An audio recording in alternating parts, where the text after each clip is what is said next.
사람들이 살아가면서 여러분 가장 원하는 거, 가장 소중하게 생각하는 게 여러분 무엇이겠습니까? 아마 금방 생각나는 게 돈 아니겠습니까? 돈이 지금 가장 아마 급하실 텐데, 돈이 있으면 뭐든지 할 수 있으리라 그렇게 생각하고 돈을 위해서 열심히 일하고 공부하고 그렇게 합니다.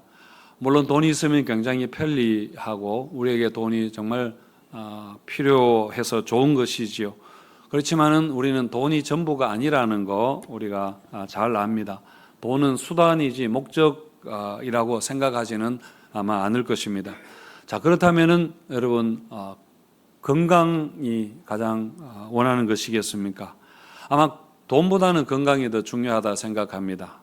건강이 없으면은 돈이 있어도 사실 아무 소용이 없는 거니까요.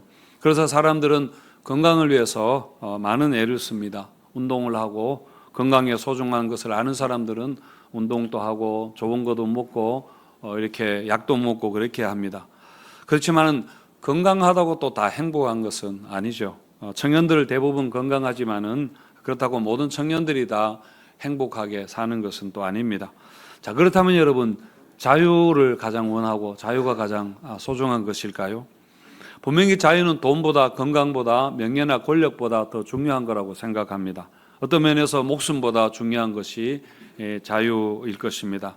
그래서 자유가 아니면 죽음을 달라 그렇게 말도 하기도 하는데, 자유가 소중하기 때문에 여러분 자유를 위해서 정말 많은 사람들이 피를 흘리고 우리나라가 일제에서 압제 가운데 있을 때에 독립운동을 위해서 많은 사람들이 희생하고 이 나라의 자유를 위해서 그렇게 했죠. 이렇게 자유가 소중하지만은 자유의 최대가 행복의 최대라고는 또 할 수 없을 것입니다. 그렇다면 여러분 사람들이 가장 원하고 바라는 게 무엇일까요? 제가 생각하기로는 평화가 아닌가 생각합니다. 마음 편한 게 여러분 제일 좋은 것입니다. 마음 편한 게 여러분 천국입니다. 아무리 돈이 많고 건강해도 마음이 불안하거나 이렇게 되면은 별로 아닙니까? 가정에 불화가 있고 나라에 전쟁이 일어나고 그렇게 하면은 우리 삶이 결코 여러분 행복하지 않을 겁니다. 그래서 사람들이 궁극적으로 원하는 것은 아마 이 평안이 아닌가 싶습니다.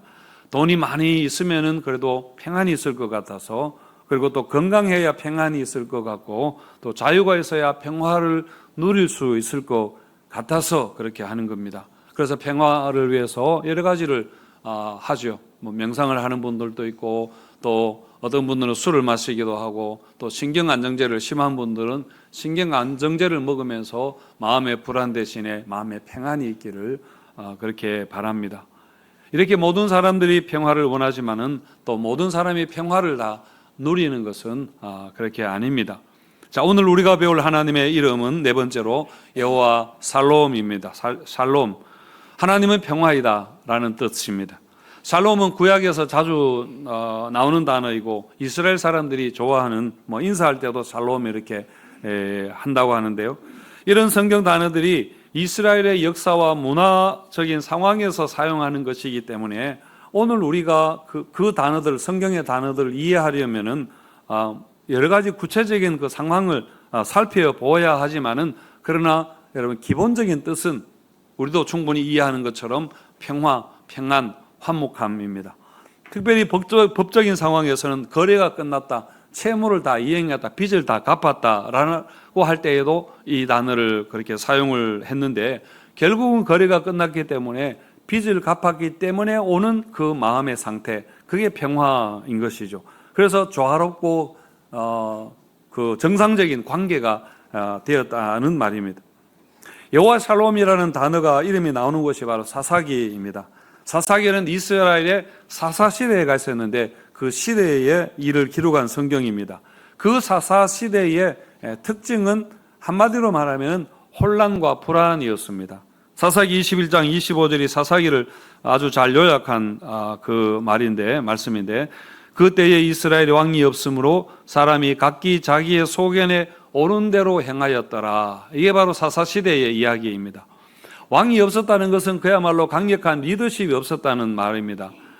이스라엘이 가나안 땅을 들어가서 차지했지만은 아직 국가의 틀을 갖추지를 못했습니다. 어떤 정부의 형태를 가지지 못했습니다. 그냥 부족 사회 형태로 존재를 했었는데, 그러니까 한마디로 왕이 없고 어떤 행정적인 기능을 전혀 하지 못하는 무정부 상태였던 것이죠.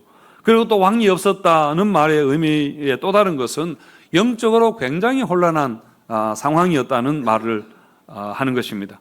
이스라엘의 왕은 항상 여호와 하나님 아니었습니까? 그래서 하나님께서 신명기 말씀을 통해서 이스라엘이 가나안 땅에 들어가서 어떻게 살아야 하는가에 대해서 이미 다 이야기를 해 주셨는데, 이스라엘 백성들이 그 왕이신 하나님을 부정한 것입니다. 하나님의 말씀을 순종하지 않은 것입니다. 그래서 우상을 섬기고 하여튼 영적으로도 굉장히 문란하고 혼란한 그런 시기였습니다. 이런 혼란한 상황을 틈타서 외적들이 수시로 쳐들어와서 이스라엘 사람들을 괴롭히고, 그래서 이스라엘 사람들은 늘 불안과 공포에 떨며 그렇게 살았던 거죠. 이때 하나님께서 세우신 사사가 오늘 본문에 있는 것은 기드온입니다. 사사라는 것은 이스라엘의 왕이 없을 때에 왕 대신에 임시적으로 이스라엘을 다스리도록 그렇게 했던 통치자를 사사라고 그렇게 말합니다. 그 당시에 여러분 이스라엘을 괴롭혔던 그 민족은 미디안 족속입니다. 미디안은 요단강 동쪽편에 있는 유목민족들이었는데요. 이 미디안은 이스라엘 이렇게 이제 쳐들어와 가지고 이스라엘이 파종을 해놓으면은 이렇게 낙타 부대를 이끌고 와가지고 이렇게 다 이렇게 쓸어가 버렸습니다. 메뚜기 떼 같이 달려들었다 했는데, 여러분 메뚜기 떼가 정말 날아들면은 완전히 다 모든 곡식과 초목을 다 깔아 먹어버리지 않습니까? 파란 거 하나 남기지 않고 다 그렇게 없애버린다고 하는데, 이렇게 미디안이 쳐들어오면은 이스라엘 사람들이 파종해 놓은 거 다 짓밟아버리고 정말 추수할 거 다 빼앗아가 버리고 먹을 것 하나 남기지 않았고 양과 소와 나귀와 같은 가축들도 다 빼앗아가 버렸습니다. 그래서 미디안이 쳐들어오면 이스라엘 백성들은 겁을 먹고 산에 가서 웅덩이와 굴을 파고 그 안에서 이렇게 피신을 해야 했습니다. 7년 동안 이런 일을 매번 반복해서 그렇게 겪었는데, 그래서 이스라엘 백성들은 그야말로 미디안 노이로제에 걸렸습니다. 그러자 이스라엘 백성들이 견디다 못해서 하나님께 부르짖게 됩니다. 6절에 보시면은 이스라엘이 미디안으로 말미암아 궁핍함이 심한지라 이에 이스라엘 자손이 여호와께 부르짖었더라 했는데, 그 부르짖음을 들으시고 하나님이 기드온을 사사로 세우셨습니다. 14절에 있는 것처럼 하나님이 기드온에게 너는 가서 이스라엘을 미디안의 손에서 구원하라 그렇게 말하는데, 그러자 기드온이 뭐라고 하는가 하면 15절에 그러나 기드온이 그에게 대답하되 오 주여 내가 무엇으로 이스라엘을 구원하겠습니까? 보소서 나의 집은 므낫세 중에 극히 약하고 나는 내 아버지 집에서도 가장 작은 자입니다. 나는 아무것도 아닌 자입니다. 그런데 내가 어떻게 그 일을 하겠습니까? 라고 하는 것입니다. 실제로 하나님의 사자가 그 기드온을 찾아왔을 때 기드온이 어떤 상황이었는가 하면은 포도주를 짜는 그 틀 속에 들어가서 밀타작을 하고 있었습니다. 여러분 타작이라는 것은 아시는 것처럼 이렇게 사방이 트인 곳에서 이렇게 넓은 곳에서 해야 하는데, 지금 기드온은 한 명이 겨우 들어갈 정도가 되는 포도주를 짜는 틀 속에 들어가서 거기서 밀을 타작하는 게 아니라 그냥 밀 이삭을 이렇게 훑고 있는 겁니다. 미디안에게 들킬까 싶어서. 이게 얼마나 여러분 비참한 궁상맞은 그런 모습입니까? 하지만 여호와의 사자는 그런 궁상맞은 비참한 초라한 기드온에게 너는 큰 용사다 그렇게 하면서 하신 말씀이 내가 너와 항상 함께 있을 거다 이렇게 강조하셨습니다. 우리 16절 말씀을 같이 한번 읽겠습니다. 시작. 여호와께서 그에게 이르시되 내가 반드시 너와 함께 하리니.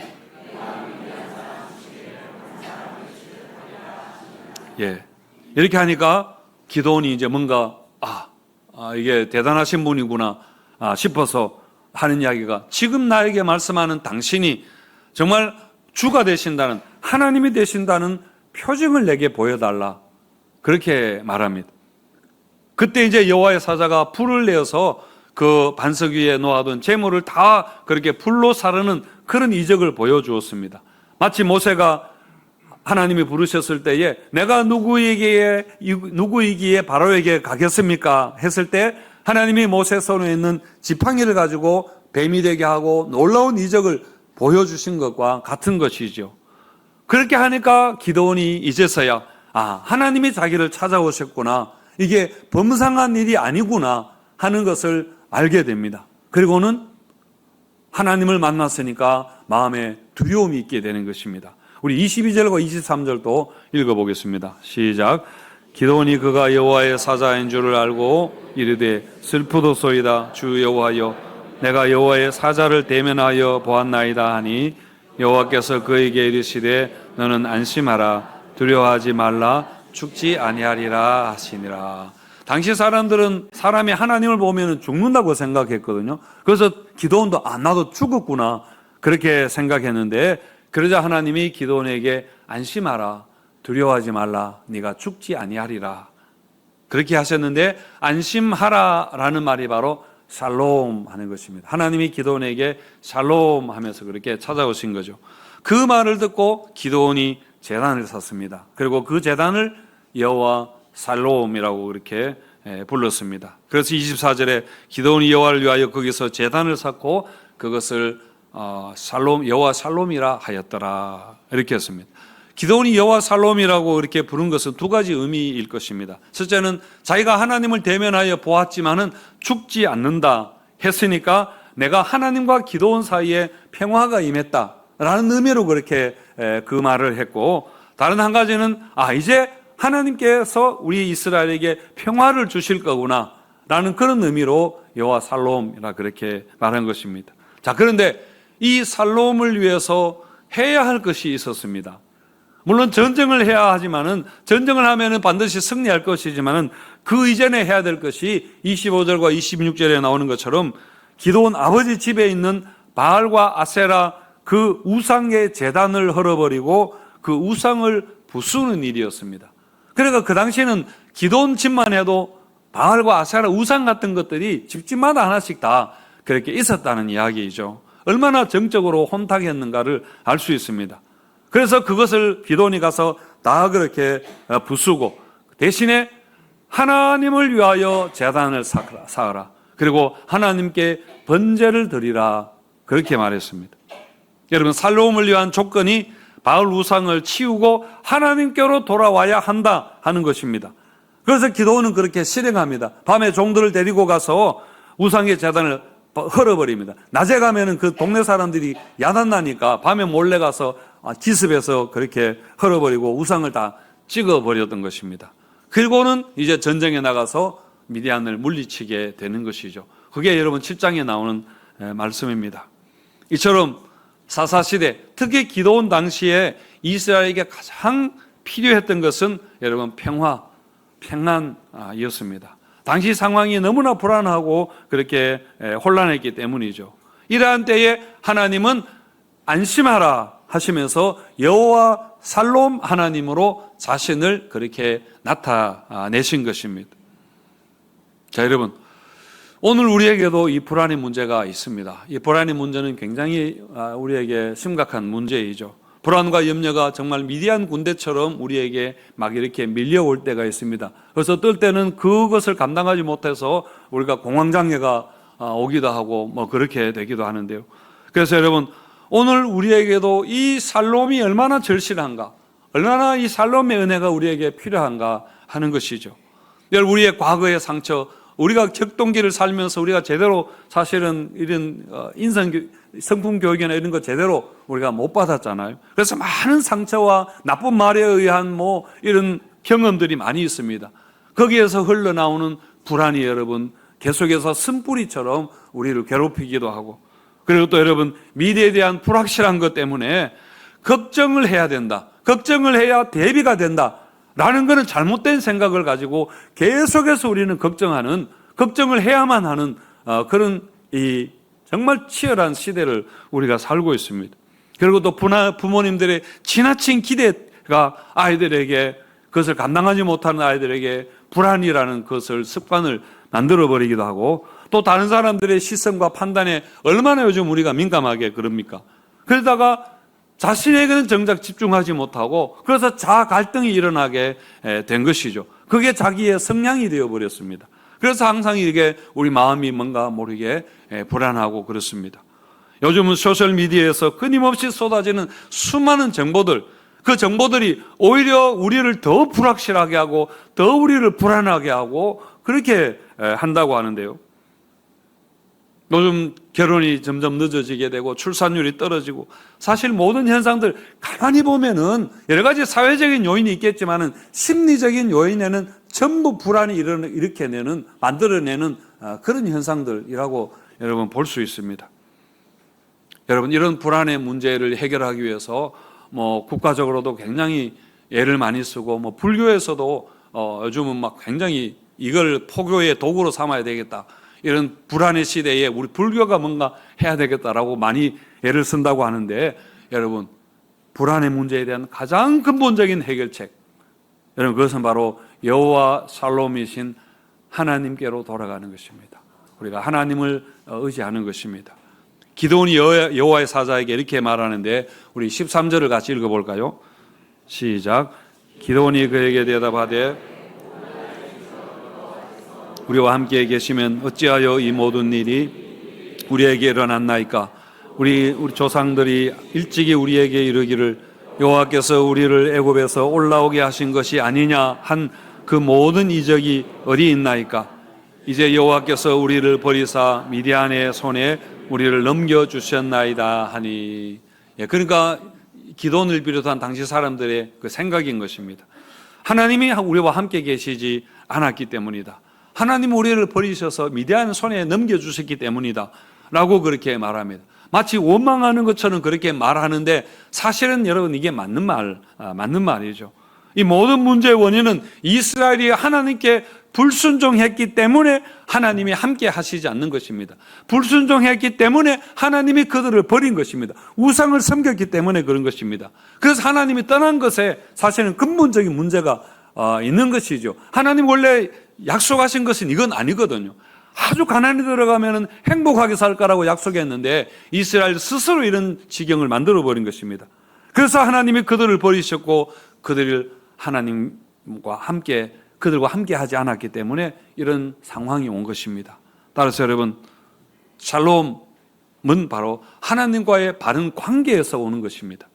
로마서 5장 1절에 보시면은 그러므로 우리가 믿음으로 의롭다 하심을 받았으니 우리 주 예수 그리스도로 말미암아 하나님과 화평을 누리자.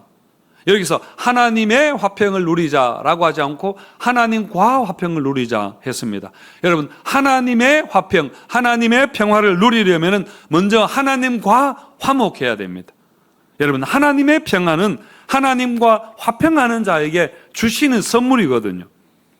그래서 기드온도 미디안을 물리치러 가기 전에 그 이전에 먼저 뭐 하는가 하면은 하나님과 화해를 하는 것입니다. 하나님께 제물을 드리고 우상의 제단을 찍어버리고 제단을 헐어버리고 우상을 찍어 없앴습니다. 물론 이것도 하나님이 하라고 가르쳐 주셔서 그렇게 한 것입니다만은 어쨌든 이게 바로 하나님께 돌아가는 길입니다. 여러분 우상을 없애고 그리고 하나님께 제물을 드리는 것, 하나님께 예배하는 것입니다. 이렇게 하나님께 돌아가는 것을 뭐라고 합니까? 하나님께 돌아가는 것을 회개라 그렇게 말하죠. 여러분 우리가 회개하는 거하고 후회하는 것은 여러분 다릅니다. 우리도 후회는 굉장히 많이 하지만 회개는 잘 안 하는 것 같습니다. 후회는 일이 잘못된 것에 대해서 돌아보는 거죠. 그러지 말았어야 되는데 이렇게 했어야 되는데 하며 반성하는 게 여러분 후회입니다. 후회의 핵심은 자기 자신이죠. 내가 잘했어야 되는데 내가 그랬구나 라고 그렇게 자기를 살피는 것입니다. 물론 후회가 필요한 것입니다. 하지만은 잘못하면은 이런 후회만 자꾸 한다면은 여러분 후회가 오히려 불안을 먹여 살리는 밥이 될 수도 있습니다.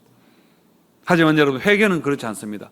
회개는 하나님께 우리의 죄의 용서를 구하는 것입니다. 그리고 하나님의 도우심을 의지하면서 하나님께로 돌아가는 우리 삶의 방향이 하나님께로 돌아가는 것입니다. 여러분 회개는 방법을 달리하는 것이 아니라 아예 방향을 바꾸는 것입니다. 하나님께로 우리가 향하는 것입니다. 그래서 하나님만 의지하고 하나님의 도우심을 구하고 하나님의 말씀에 순종하는 것이 그게 여러분 회개입니다. 후회는 아무리 해도 우리 마음에 있는 상처와 어떤 죄책감 같은 것이 없어지지는 않습니다. 우리가 그걸 없앨 수 없기 때문입니다. 하지만 회개는 후회할 것이 없는 구원에 이르게 한다. 그렇게 말씀했습니다.